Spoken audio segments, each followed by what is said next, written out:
თავი 36. შეუდგნენ საქმეს ბეცალიელი, ოჰოლიაბი და ყველა გულბრძენი კაცი, რომელთაც მიანიჭა უფალმა სიბრძნე და გონიერება საწმიდარისთვის საჭირო საგნების გასაკეთებლად უფლის ბრძანებისამებ.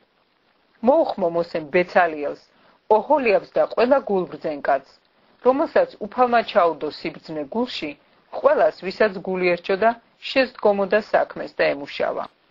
ჩაიბარეს მოსესგან მთელი შემოწირულობა, რაც კი მოტანილი ჰქონდათ ისრაელიანებს საწმიდრისათვის განკუთვნილი ჭურჭლის გასაკეთებლად და კვლავაც გულუხვად მიჰქონდათ მასთან ყოველდილას. მოვიდა ყველა ბრძენ კაცი, საწმიდარის ყოველგვარი საქმის მკეთებელი, თავთავისი საქმის მცოდნენი, ვის რისი გაკეთება შეეძლო. და ასე უთხრეს მოსეს, უფრო მეტი მოაქვს ხალხს, ვიდრე უფლისაგან ნაბრძანები საქმის გასაკეთებლად არის საჭირო. მაშინ ბრძანა მოსემ და გამოაცხადეს ბანაკში. ნურც მამაკაცი, ნურც დედაკაცი, ნუღარაფერს გაამზადებს საწმიდარისთვის შესაწირავად. შეწყვიტა ხალხმაც მოტანა. რაც კი შემოტანილი იყო, საკმარისი აღმოჩნდა მთელი საქმის გასაკეთებლად და ზედმეტადაც კი დარჩა. გააკეთა ყველა გულბრძენმა კაცმა, რაც სავანისთვის ჰქონდათ გასაკეთებელი. გრეხილი, სელის და ლურჯი, ძოწეული და ჭიაფერი ქსოვილის 10 ნაჭერი. ქერუბიმებიც ამოქარგეს ზედ. თითოეული ნაჭრის სიგრძე 28 წრთა იყო და სიგანე თითოეული ნაჭრისა 4 წრთა. ყველა ნაჭერი ერთი ზომისა იყო. 5 ნაჭერი ერთმანეთს გადააგერა. მეორე 5 ნაჭერიც ერთმანეთს გადააგერა. გაუკეთა ლურჯი კილოები ერთ ნაჭერს ბოლო გადანაკერის კიდეზე. ასევე გაუკეთა ნაჭერს უკანასკნელი გადანაკერის კიდეზე.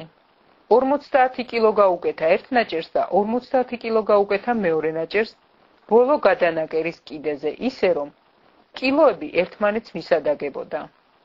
გააკეთა 50 ოქროს კაუჭი და გადააბა ერთმანეთს ნაჭრები კაუჭებით, ისე რომ ერთი მთლიანი კარავი გამოვიდა. დაამზადა ნაჭერი თხისურისგან სავანის გადასაფარებლად. 12 ასეთი ნაჭერი დაამზადა. ერთი ნაჭრის სიგრძე 30 წრთა იყო. სიგანე ერთი ნაჭრისა 4 წრთა. ერთი ზომისა იყო დანარჩენი 12 ნაჭერი.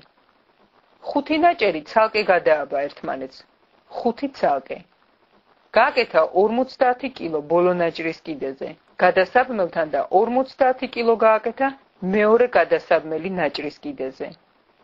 გააკეთა 50 სპილენძის კაუჭი გადასაფარებლის გადასაბმელად, რომ ერთი მთლიანი გამოსულიყო.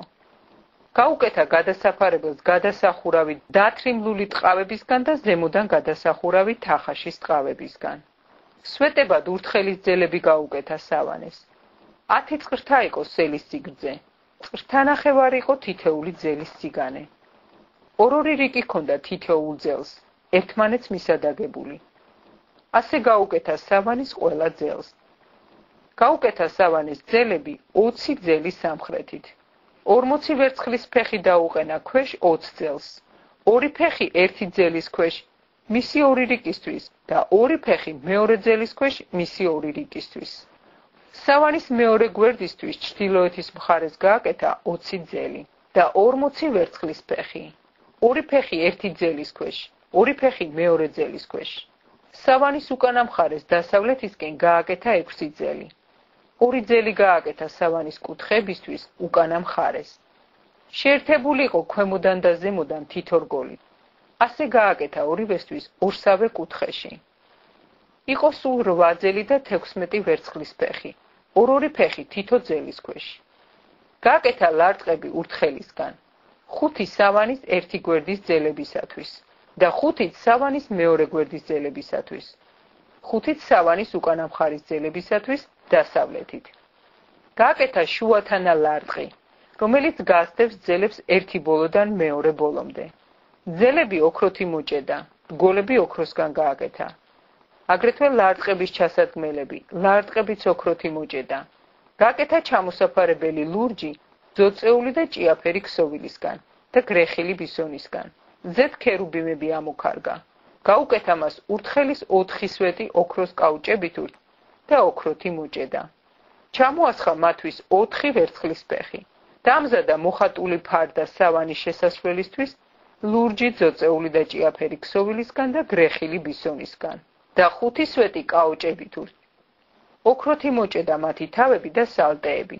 გააკეთა სპილენძის 5 ფეხი.